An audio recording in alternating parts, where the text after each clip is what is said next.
અંકલેશ્વર રખડતા ઢોરનો કહેર, ગર્ભવતી મહિલાને ગંભીર ઇજા, સદનસીબે બાળક સુરક્ષિત। અંકલેશ્વરના કોસંબડી નજીક રહેતા દંપતી પર બેફામ રખડતા ઢોરે દુર્ઘટનાનું સાવર મંડાવ્યો।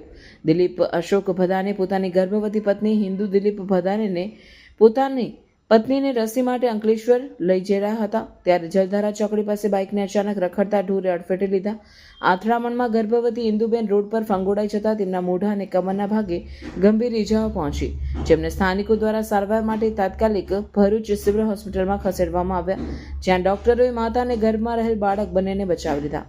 પરિવાર માટે આ ઘટના સદનસીબે મોટા દુઃખમાં ફેરવાઈ નહીં।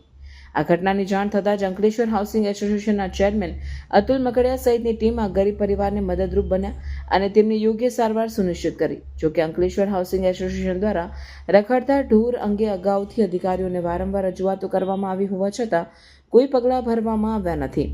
સ્થાનિક લોકોના આક્ષેપ છે કે આવા ઢોરના માલિકો સામે કાયદેસરની કાર્યવાહી થવાથી જ રોડ પર ચાલતા વાહન ચાલકો અને રાહદારીઓનો જીવ દાવ પર લાગી રહ્યો છે। હવે સમય આવી ગયો છે કે આવા બેદરકાર ઢોર માલિકોને કડક સજા થાય અને રસ્તાઓ સુરક્ષિત બને।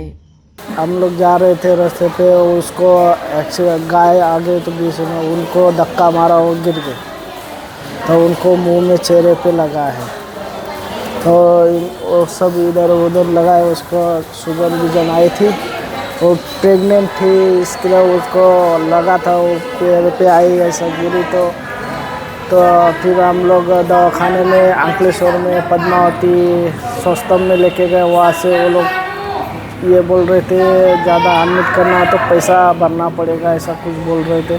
तो वहाँ से हम लोग ने, मेरे पास पैसा नहीं था तो साहब से वो खाली वहाँ से लिया, बाकी पैसा उधर भर के फिर झगड़िया लेके गए वहाँ से। कब से आए इधर से इधर कल लेके आए, कल आए थे ना, कल अभी अच्छा है?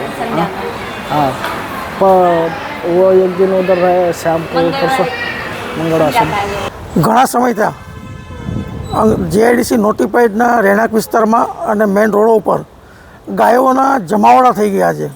જ્યાં જાઓ ત્યાં ગાયો, જ્યાં જાઓ ત્યાં રખડતા ઢોર।